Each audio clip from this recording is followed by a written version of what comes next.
하나님의 말씀 앞에 나오신 성도님들 주님의 이름으로 환영하고 축복합니다. 오늘 이 새벽에도 하나님의 말씀으로 말미암아 우리의 영적으로 닫혔던 눈이 열려지고 또 사랑치 못했던 마음과 행동이 사랑의 모습으로 바뀌게 되는 역사가 있기를 원합니다. 하나님께서 우리 안에 거하시고 역사하신다면 그것이 가능함을 기억하면서 주님의 임재를 사모하고 그 안에 거하는 이 새벽의 시간 되기를 소망합니다. 오늘 본문은 이제 창세기 27장입니다. 바로 우리가 잘 알고 있는 야곱이 장자의 축복을 빼앗는 모습을 우리가 보게 됩니다. 근데 특이한 것은 26장에서 또 양보하고 헌신하고 은혜로 살고 화평과 온유를 선포하고 또 그런 모습으로 살았던 믿음의 그런 모습을 보였던 이삭이 27장에 들어서는 조금 나이가 들어 보이고 조금 26장과는 달라 보입니다. 이때 이삭의 나이가 137세였다고 하는데 26장과 27장 사이에 37년의 시간적 공백이 있는 것입니다.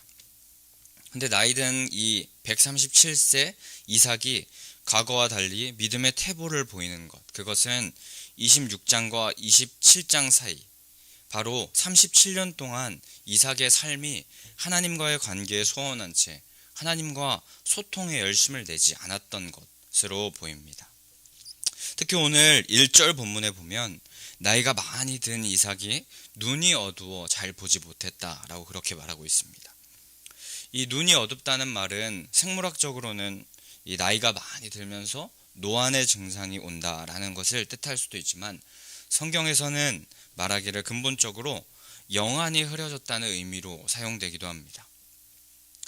이렇게 육체적 모습으로 영적인 모습을 보여주는 사람이 우리가 잘 알고 있는 엘리 제사장인데 사무엘상 3장 2절에 보면 엘리의 눈이 점점 어두워가서 잘 보지 못하는 그때에 그가 자기 처소에 누웠고 라고 그렇게 말하고 있고, 그와는 반대로 3절에 보면 사무엘은 성전에 누워서 하나님을 바라보았다는 그런 대비되는 모습을 보이고 있습니다. 노인 엘리는 눈이 어두워졌고 자기 처소에 누웠습니다. 그러면서 점점 판단력이 흐려지고 하나님을 붙잡지 못했던 그런 인생을 살아갔던 것을 우리는 성경으로 볼 수 있습니다.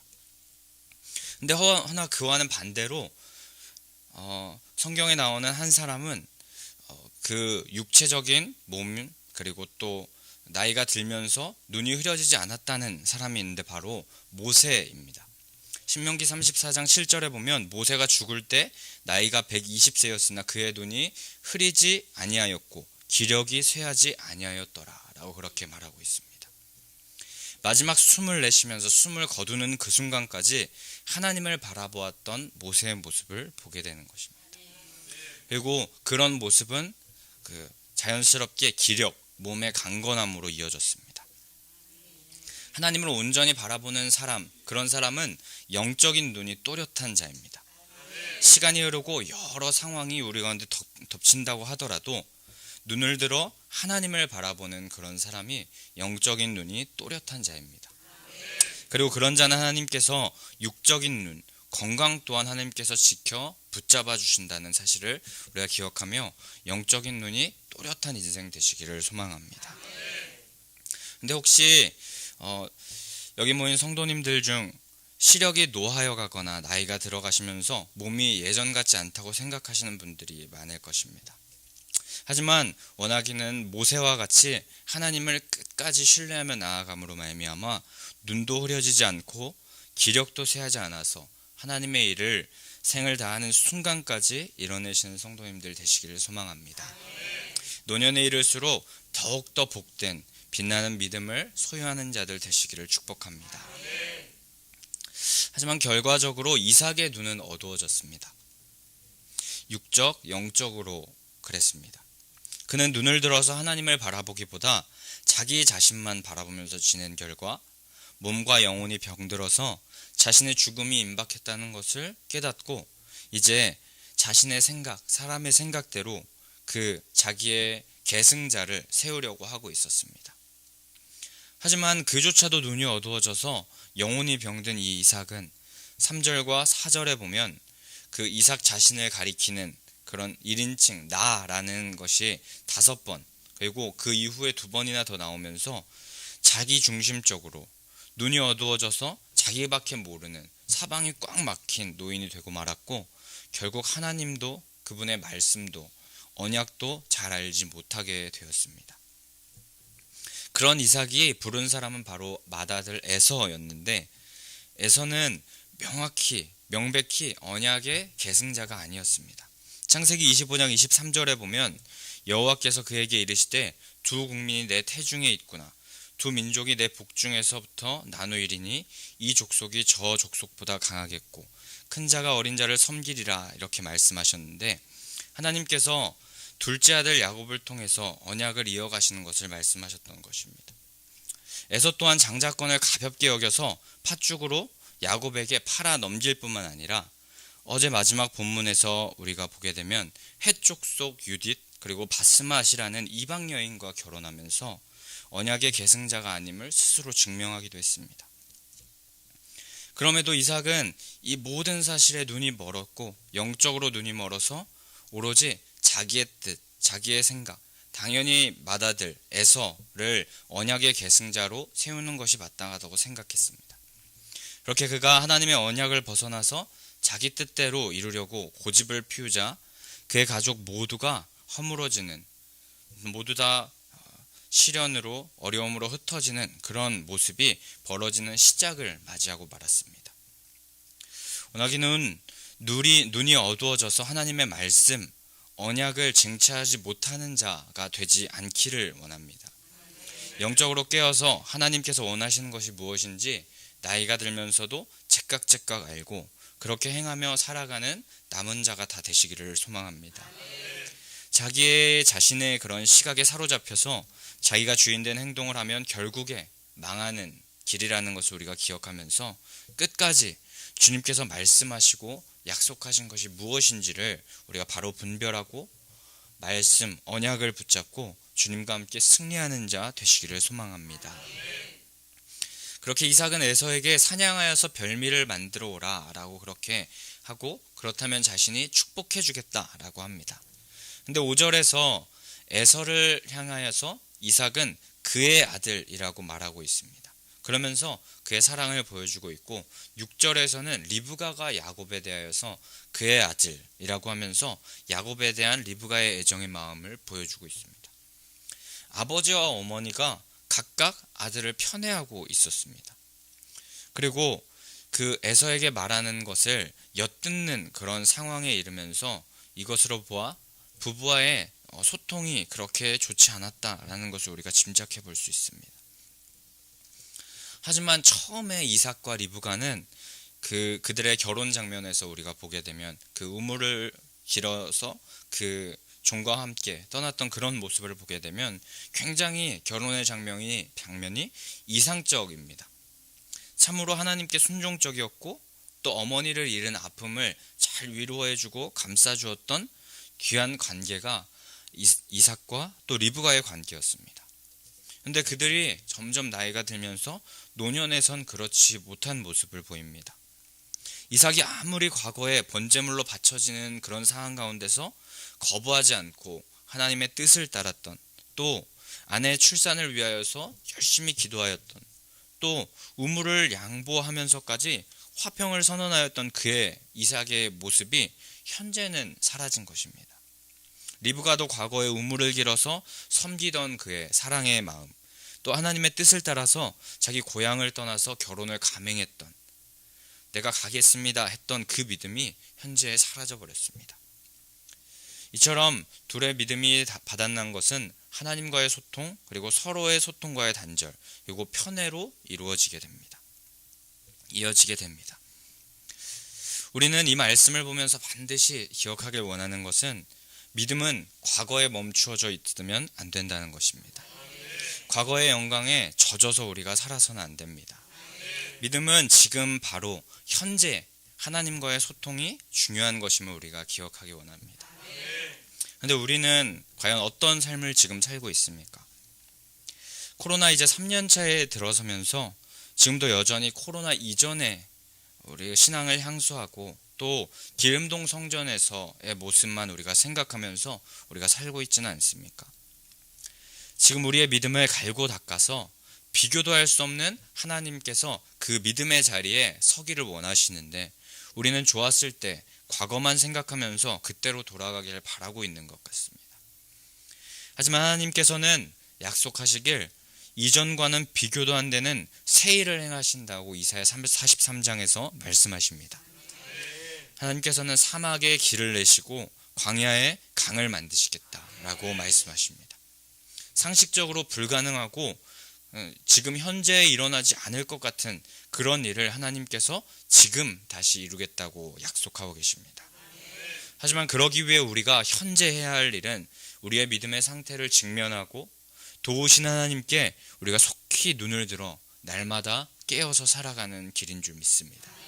그렇게 살기를 결단하고 살아낸다면 중요한 현재의 믿음으로 살아내는 자, 새 일을 행하시는 주님과 함께 걸어가는 자 될 줄 믿습니다. 이삭과 리브가 두 부모가 영적으로 무너지자 그런데 또 그 이후에 계속하여 자녀들에게 그 모습이 전달되는 모습을 우리가 이후의 본문으로 보게 됩니다. 리브가는 가족 간에 절대 해서는 안 될 그런 일을 행하는데 야곱에게 사기를 치라고 명령하고 있습니다. 그것도 옆집 아저씨나 모르는 사람에게 사기를 치라는 것이 아니라 자신의 친아버지를 속이라고 명하고 있습니다. 지금 리브가에게는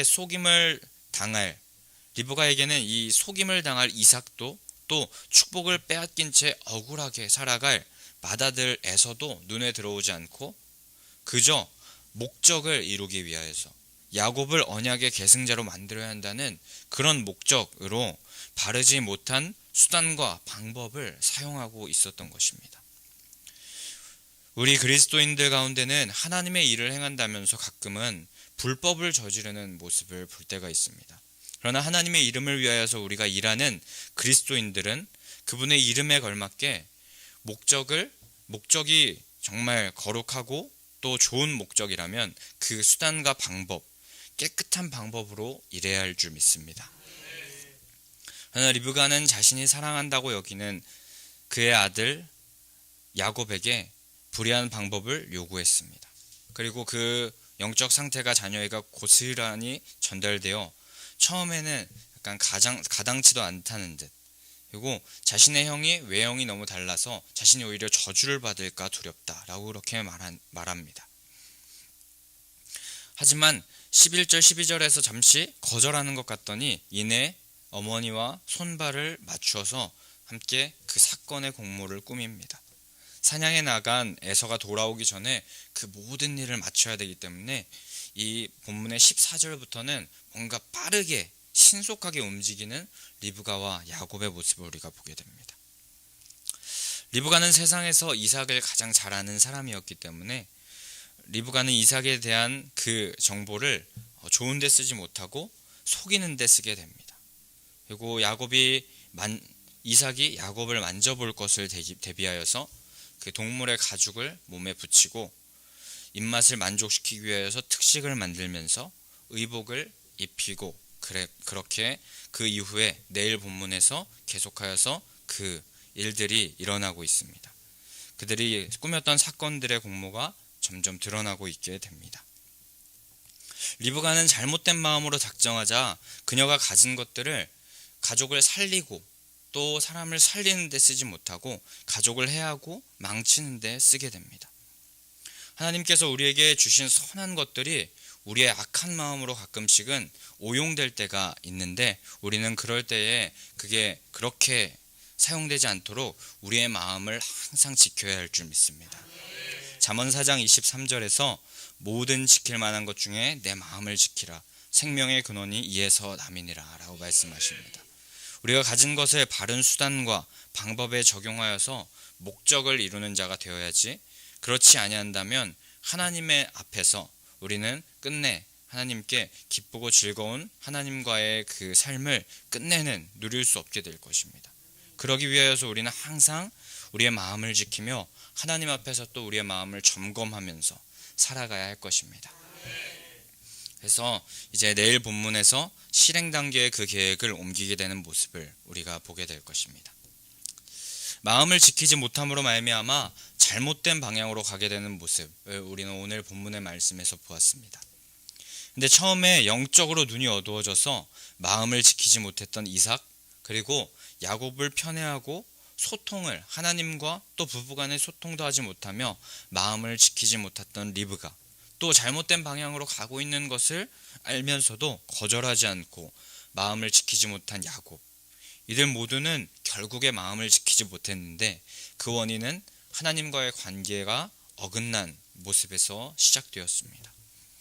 이삭과 리브가가 나이가 들면서 하나님께 대한 믿음이 흐려지고 상실되어서 마음을 지키지 못하게 되었고, 야곱은 매 순간 하나님을 바라보면서 하나님께 물으면서 어머니가 잘못된 일을 시키더라도 하나님께서 원하시는 것은 무엇인지 그 마음을 여쭈면서 그렇게 나아갔는데 결국 그 생각을 잊고 마음을 지키지 못한 것입니다.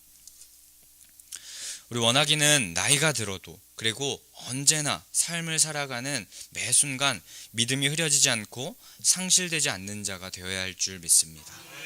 그러므로 말미암아 우리 언제나, 그리고 노년에 이르러서도 하나님의 복을 누리는 신앙을 함으로 그 믿음과 신앙을 또 후대에게 계승해 주어야 할 줄 믿습니다.